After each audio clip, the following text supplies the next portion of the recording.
I've told you I'm a true example of the bottom-up philosophy. Very bottom. I told you in my village you cannot even locate it on your Google Maps there. But I did not have to use my bottom to get my position. Not carrying sufuria to andamana, like that's the only way you as a leader can solve the problems that are facing your people.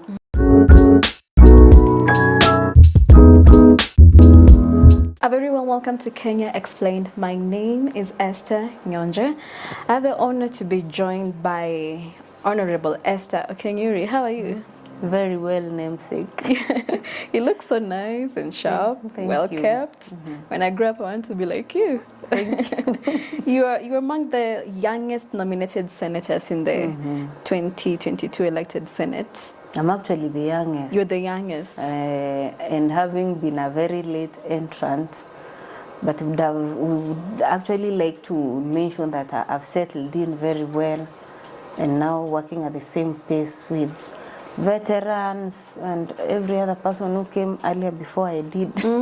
You look the part. Karibu sana. Thank you so much for making time for us. Esther is a nominated senator. She's the vice chair on the Committee on Trade, Industries and Tourism. She's also a member of Health, Power and Privileges Committee and the Deputy Secretary General in the Young Parliamentarians. I'm excited to have this conversation with you. You got your ticket on the you got your nomination on the UDA ticket. Yes. And this is how it came about. Of course, we have people who are elected. We elected 47 senators, and in fulfilling the gender gap, because in Kenya, largely, most of the people who get elected, especially from most of these regions, are the men. So in fulfilling that gender bit, there are normally 16 slots for the women, and we have 2 youth, 2 persons with disability, that's male and female.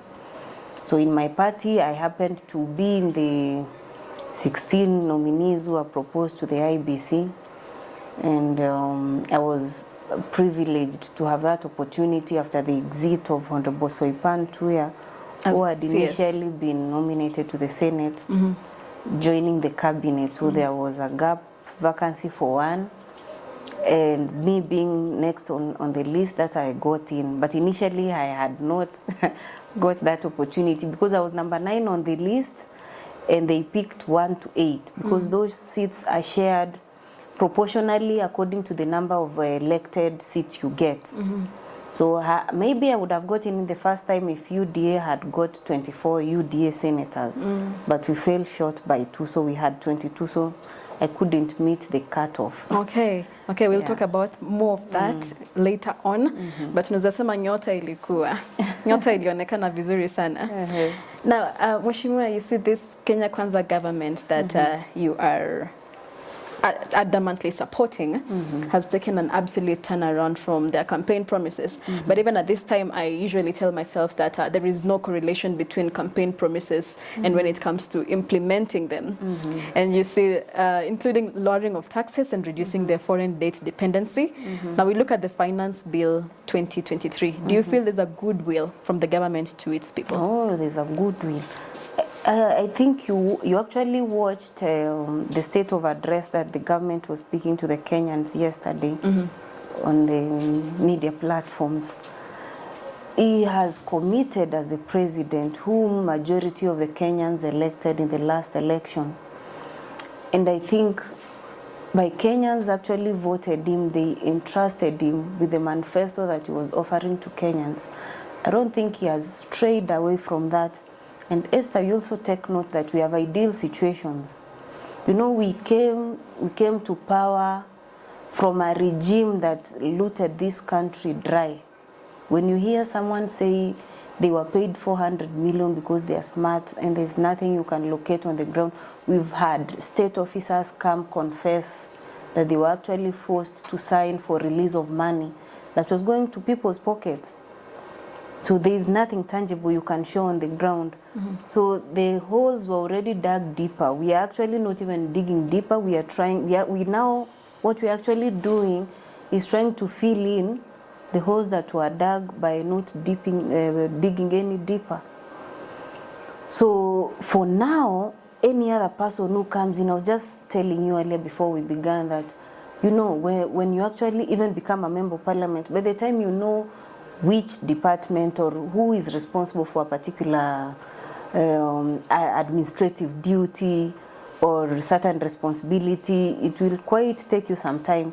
And for the president, 8 months down the line, I think he's laying down a very good structures that will ensure that we achieve our plan that we largely campaigned on during the past elections. Even for the past few months we've had, he's been actually welcoming very many national leaders, and that's putting Kenya on the global map. In some of the agreements that have actually been signed by the president include very many other issues that will benefit. Look at the Chancellor for Germany was here. We've had the Japan president here.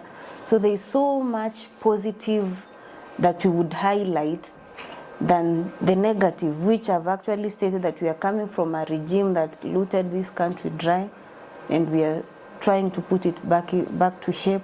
And putting it back to shape will call for radical steps, which include this finance bill. This Kenya Kwanza government committed to reducing on borrowing. There's no way you can borrow money to pay your staff. Has the president taken any loans since he has been in power? Any foreign debt, any foreign loans? What I would actually want to say, his much focus has been on boosting our domestic collections so that we are not relying largely on support outside, because when you actually look at the past regime, we borrowed largely even to support the subsidies you are seeing. When you heard about unga that was worth 100 shillings, did you ever see that unga on the shelves? But so much money was put aside in form of subsidies that went into people's pockets. But now we have no subsidies, but the price of unga has gone down. That is what I would want to see the media highlight, but they do not. The media will not show you that. But that's happening. And getting back to the finance bill, if the finance bill comes to the House, the members of parliament are going to look at it, and it actually captures most of the issues we were talking about. But you see, most of these promises you are giving means resources have to be committed to ensure that happens. And that's why I'm saying we have to take radical measures, which include that bill that one side of the political divide is trying to paint as Kenyans being overtaxed. You know, they're not looking at the positive bit of it. If I quote what the president was saying, if members of parliament are getting mortgage, I'm equally deducted. My payslip is full of deductions. I'm contributing to a house I'll eventually, you know, have. What's the problem with other low-earning Kenyans getting decent housing if we are contributing? Because it is the responsibility of the government to provide affordable housing to its people, but now people feel, why is this burden being thrown to them? It's not being thrown just to them. Even we as leaders it is your responsibility. Like me, I pay 1,700 for NHIF, even when I don't fall sick, but I pay monthly.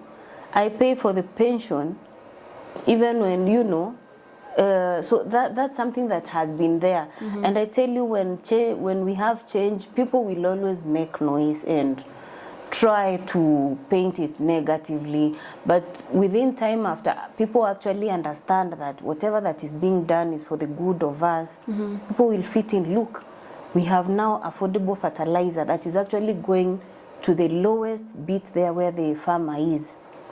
Now guys have gone back to guys have gone back to plant and invest in agriculture, not carrying sufuria to andamana. Like that's the only way you as a leader can solve the problems that are facing your people.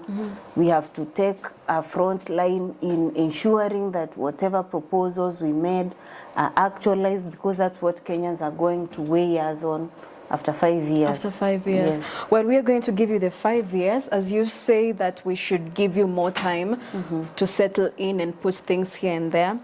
We, as Kenyans, you know, at this point, there is nothing, there is so little that can be done, because if the bill is passed, then we'll have to live with it. So all we'll have to do is give you that time, and as you say, we have to take the radical measures. What I would actually urge Kenyans is to take this government into account on if, yes, we are contributing. Kenyans would want to see then what these contributions are doing. We should not question at this point where we want to commit. Let's question that, yes, we've now done this, please show us the value of our money. You know, Kenyans are worried because it's a trend. It has been a trend, and it's common for the country to have weak governance systems. We already have the first KEMSA scandal in this new government. So Kenyans are worried, even if I put my 3% in that fund, how can I get it back? Am I sure I'm going to get it back? Is it not going to be affected? Is it not going to be interrupted? Esther, there are houses that have actually, the president has launched, and people can see those projects. And for me, like me, when I actually heard about the housing project, I was very happy, because initially, in my earlier life, I worked in the office of the deputy president then, and most of the work that we were pushing was equipping young people with skills in a bid to tackle the issue of unemployment. That's TVET. So when you actually listen to what the Ministry of Lands and Housing is doing, priority of the development of these houses is going to be given to the young people from the different areas who have these skills of plumbing, you know, basic works that would have actually been gotten from elsewhere by whoever will be doing the construction. So for me as a young people, I think it's a win for young people on that end, because in as much as not everyone can get the white collar jobs, we can now have others spill over to that informal sector. So in as much as we have these issues happening, there's a good side that people will not be telling you, and I don't think contributing for the good of people who cannot afford whatever you're having, how is that a bad thing? Instead of using that person, you know, I normally give this example. Most young people who are being used by our colleagues to go for maandamano on the street, those guys who are using them to go for maandamano have already secured the future of their children. Look at this. Someone like Honorable Martha Karua, she was first admitted to the bar in 1981. My mom was in school then. Kalonzo was first elected in 1986. My mother was still in school. Raila Odinga was first elected in 1992, just when I had been born. All these people, their children are either serving in Yala or wherever. They have already secured the future of their children. Well, but they want to take advantage of desperate, poor, jobless young people to go to the street destroying people's property. Is that a direction as young leaders who are giving direction to our people want to take? And I can tell you, if people are genuine about reducing the cost of living, who stops you from giving your proposals? The president is he actually operates on an open door policy. Any other Kenyan is free to come and bring that discussion on the table, and if we think whatever we are doing is not in line, we would actually accommodate what you're bringing. Now today is the 15th of May, and we have seen the prices of fuel rise up again to not to meet the expectations of many Kenyans who are expecting that maybe the prices will go down. Now how do we come to, we thought this government to government oil deal is going to help. Let me tell you also, life generally is not just expensive for we as Kenyans only. It's across. I don't know if you've been observing the trends. I know as a media person you keep watching the trends. It's not just in Kenya. And that's why I said we are going through harsh times, that we admit. But we are putting in measures which do not involve us going to borrow money and you're paying more than what you actually took. It makes no sense. Right. Like I gave you that example of why would you borrow money to pay your employees? Because you'll borrow the banks. When you're actually paying back, you have to pay plus interest. So by the time you get any disbursements, there's no money for any development. Look at the case of counties. if there's a delay for 3 months to pay salaries, once money is disbursed from the National Treasury, it first goes to paying whatever you borrow to pay your employees. But here we are now saying, let's manage ourselves, even if we are going to have delays of paying public servants. Let's get what KRA is collecting and use that to share. Right. You know, that's bearable. You don't have to take money from a bank like the previous regime was taking money, and NCBA is making a lot of money, you know, by the interest you're being charged is actually like 3x whatever you initially borrowed. All right. Makes no sense. Those are the thoughts of the young Senator Esther here. Very sober-minded, I feel, but I'm not going to take sides. It's good for me. I will listen and maybe make my proposals. Yes, and make the proposals. And now there is the bipartisan talks. How do we get to a lasting solution to work effectively with the opposition? And what is the status of the bipartisan talks from the horse's mouth now that you are in that committee? But I would not want to go into details that might actually jeopardize the whole exercise. But I would say we've started on a good note. In the last week you saw we signed a framework of engagement from the both sides. This shows a commitment to these talks, and members of both coalitions have goodwill in whatever that, you know. Both have goodwill? Yes, yes. And that's why we signed a framework of agreement on issues that we now want to talk about. Azimio tabled their issues, we tabled our issues, and you can clearly see. And I'm hoping we'll proceed very well this afternoon. We are picking up from where we left on Friday. And looking forward that we will actually head to the right direction, because the interest of the president is to have a country that is united and forging forward. That's why you've seen him extend an olive branch even to people who are not supporting his candidature, because presidency is a uniting factor. Yes. Him as someone who's been elected by the people should now bring on board every other person to feel part and parcel of this government, so that we're able to serve millions of Kenyans who actually had the trust that this government is actually going to deliver on their wishes. Well, we are happy with the path that the bipartisan talks have taken, and the concern of Kenyans was just that the side shows and the childish games should be put aside. If this one is not here, we are not coming. And I'm telling you, it's up to also the Kenyans also need to take their leaders into account. If you've been elected as a member of parliament, you have a mandate to legislate and oversight the government in the National Assembly or in the Senate. I don't think it's your mandate to wear sufuria on your head and tell your people who elected you like you have nothing to do. Okay. People from where I come from in Kenya would be very surprised seeing me with a sufuria on the head, while they're expecting me to go push legislation that is going to be of benefit to the whole county or constituency. Young people want legislation that is actually going to caution them from several of the issues they are suffering from.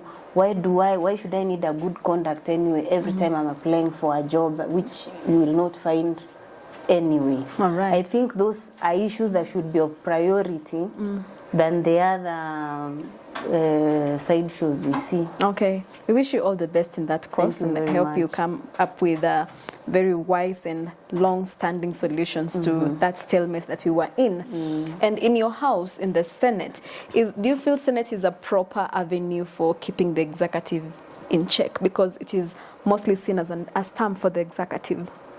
Why? I would want to understand why you say it's actually seen as a stamp for the executive. Because it has the majority of members from the who are supporting the Kenya Kwanza side. But that does not make it a stamp of the executive. The Senate is very independent. Its works are known. It only happened that most of the people who got in maybe from one side of the divide, but people think independently. If your people have elected you, you have right of thinking how your people want you to represent them. So I wouldn't say it's actually correct to paint it as a stamp for the executive. Yes. Now you look, like, for example, the bill, that the allocation of 365, you agreed on 356 billion to the counties, but they were expecting a 380 billion, down even from 425 billion. Now, it's on public notion that there is no support to devolution because the funds to be allocated for counties are being cut every other time, and maybe they're not the same as the ones that the national government receive. You know, it depends on how you look at it. For me, I mentioned earlier that, Esther, we do not live in ideal situations. If we were living in ideal situations, then even William Ruto then would never have been elected president. Because we had guys who are chest thumping like this exercise is complete. We already know who is going to be president. But now that we don't live in ideal situations, you see where we currently are. It is very appealing to say that's the money that they were expecting, but the reality of the ground is that money is not available. It's not there. Of what point would it be? We signing that, yes, that money is there, let counties get this. And after a short time, you see people back to the streets that money was never actually came. So for me, in fact, first I want to remind counties to also make use of their own source revenue. Current counties collect little than the defunct councils we had. I think you normally check the reports that come out, meaning we have a problem at the county. It's not just about disbursing money to counties, but we also need to know how counties are actually minimizing on wastage. You know, there's a lot of wastage. We have a lot of pending bill issues you hear, and one of the reasons we have pending bills is county chiefs overcommitting on false revenue that they cannot generate. So people go into committing and then they are not paid. So they become pending bills. So if a county cannot manage well their own sources, what do you expect? Then we will keep singing the song, okay, we want money from the national government, but even the little that you're collecting on your own, you're not able to manage it. What do you expect? But as you say, this issue actually needs a multi-stakeholder engagement, so that we see how best to protect the interest of counties within the living conditions we are in, because the essence of counties would actually to ensure these services get closer to mwananchi down there, so that mwananchi does not solely rely on national government, because we have major functions that are actually devolved, which we surely agree that need support so that they actually deliver on their mandate. Okay. But I would also like to add that counties also need to beef up on their own sources of revenue. I think a county like Kakamega was doing very well in collection of their own source revenue. And recently I also saw the Lake Region Economic Bloc signing some contracts with Safaricom, trying to also support them in the ICT issue and collecting of revenue. I hope that's going to take us a step in minimizing waste, because when you have little human-to-human interaction, then we're somehow dealing with the problem. So there are certain bits I agree, and there are those I'm challenging. Like, before we clamor for more money, let's also show what we are able to generate locally and minimize on wastage. All right. Because then we would not have some of this problem we are suffering from currently. Okay. Yes. So it also comes back to the counties. And remember, the Senate is not there to kill counties. We are actually protecting the interest of counties. So if actually majority of the members signed that, it's informed, it's not out of wanting to deny counties money. They are not even telling you whatever money that was sent is an increase from what they were getting last. But those who will report will show you that we failed to get what we wanted. But realistically, that's not doable. All right, keep subscribing to this YouTube channel, ladies and gentlemen. And as we finish up this conversation, you are a nominated senator, and would like to hear about your agendas, the agendas that you are pushing for in the Senate in your position. First, Esther, like I told you, I came in as a late entrant. I had no much expectations of Yes, you can also couple up with your story about getting to that position. And I normally want to, there has been a notion like nominated people, they are just there, Nominated people, speaking for myself, really, I got my nomination as a result of purely hard work. Hard work where? I was working very hard in the party, that's in the political process. Okay. Of course, opportunities will not pick you from your comfort zone. So if you know you are taking the political line, align and network with people in that line. Okay. So it was very key in the UDA party.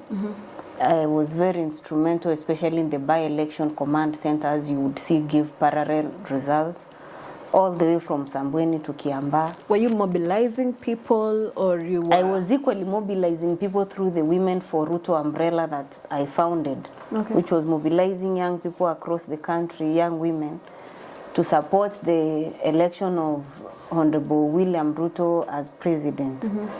I also was very instrumental in his communications campaign, whereby most of our work was messaging on, what else our candidate was doing. So I would say I was all around in that campaign, boardroom, groundwork, and that consequently led to the party recognizing my contribution and having me shortlisted among the ones they are anticipating to represent them in the Senate on the women category. So I'm a woman and a young person at the same time. So I thank God for that opportunity and His Excellency the President for deeming it fit to have someone like me from that small village in Kenyenya, whose coordinates you can rarely locate, have representation at the Senate. We are grateful for that one. So at the Senate, most of my work is on governance issues, and I have a lot of interest on child protection, because the conversation on special interest groups like women has been overemphasized. True. So I feel it's time we actually now have, the children we are raising, they're living under very tough circumstances that sometimes I'm afraid if we will have a generation to actually call, one. Because when you read the statistics and see the reports on media, every day, a day will not go without you seeing a case of a child who was either abducted somewhere or attacked, even by people known to them or people not known to them. So that's one area. On governance, I'm very keen on issues, civic education, because I believe an informed citizenry is able to take to account their leaders, their government. They are also able to know what their responsibilities are as citizens.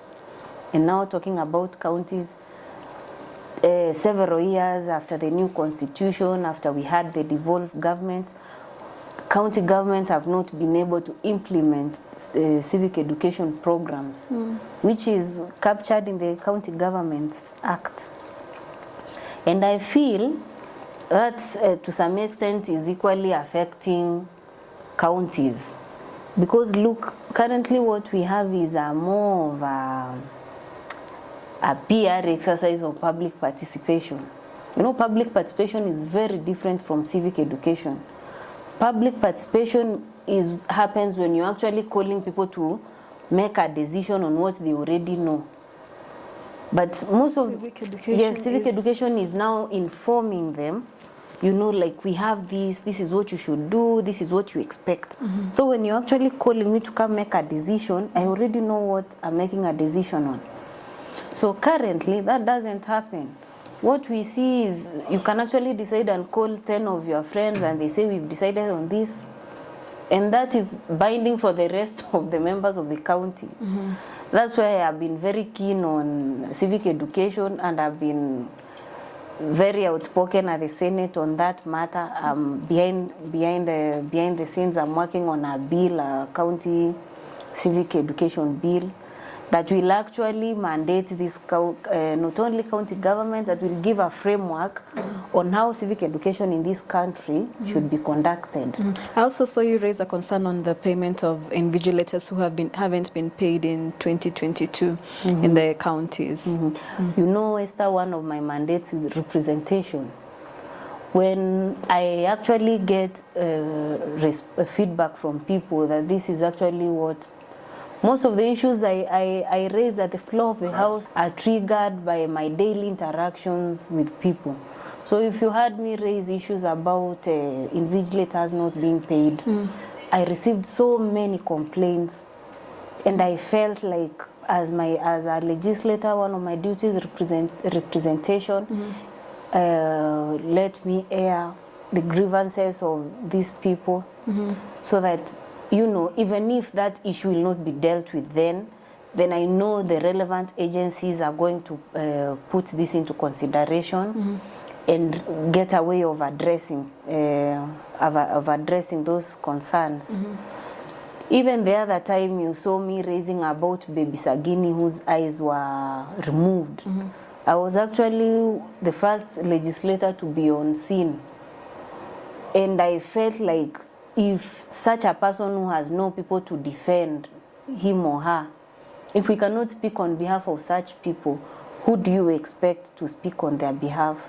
Because me as a legislator, if maybe something happened to me, someone will quickly take action. But for any other person who's in the remote village, who's going to speak on their behalf if we don't do that? Okay. So that's my responsibility as a leader, meant to represent people, and of my keen interest is special interest groups. In a category I fall in, I'm a woman, I'm a young person. I've come from a very humble background. So I've been through most of these issues that we keep talking about daily. That's why it's very easy for me to air such grievances, because I feel every other person deserves a fair chance, and you know, so that we have an avenue to thrive and show what we are actually capable of doing. So for me, getting this platform, I'm making very good use of it, because it's not every day you'll get such opportunities. And it was not automatic I was getting it. Now that I have it, I make good use of it and encourage other young people who are listening to me out there that Kenya is a land of all possibilities. You can actually do so much and achieve very many things in your plans, so long as first you believe in God, you work hard, and you remain consistent. Okay. You see, most people are not patient. They want quick fixes. These they don't processes want want the a lot processes. of patience. Okay. You see how long has it taken His Excellency to be president? Very long time. But you might not realize, because you see him doing so many things are happening within a short time, you think. But if people gave you their stories, it's taken a very long time. Okay. Wise words from the young Esther. One last question that I would throw to you is that you are a young person, you're very beautiful, a very young lady in that big office. How do you demystify this notion that people have that women who get to those places have to have boyfriends in this? That's a wrong notion. I've told you I'm a true example of the bottom-up philosophy. Very bottom. I told you in my village you cannot even locate it on your Google Maps there. But I did not have to use my bottom to get my position. If you ask people within our coalition, they'll tell you that lady deserved that position. And it's because of what I bring on the table. I can actually list my contributions to the party. I didn't know anyone. I didn't even know the president. He met me in those political rallies he used to attend. And it's people who used to demand that give this lady a chance to address us. So mine is as a result of hard work, resilience, and believing in God. When you actually work hard, even the world conspires to reward you. I am a strong believer in hard work. And really, if you get those things as goodies, you cannot even defend yourself in the floor of the house. You can't. I'm someone with clarity of mind in the manner in which I prosecute my agenda. In some of the assignments I'm given, you see, I came in very recently. I was privileged to serve in the impeachment committee that was listening to the case against Governor Kawira Mwangaza. I now serve in the Bipartisan committee. You know, when those such responsibilities actually indicate that this is someone who people have spotted capacity in. I don't think my capacity would have been spotted through opening my servers, really. That's a wrong notion. Thank you so much, Esther. Yes. Thank you for your time. Thank you for your insights, and we wish you all the best in your cause. Thank you very much, Esther. Ladies and gentlemen, one word for the wise is enough. Until next time, keep subscribing to this YouTube channel, share, like, and comment. See you next time.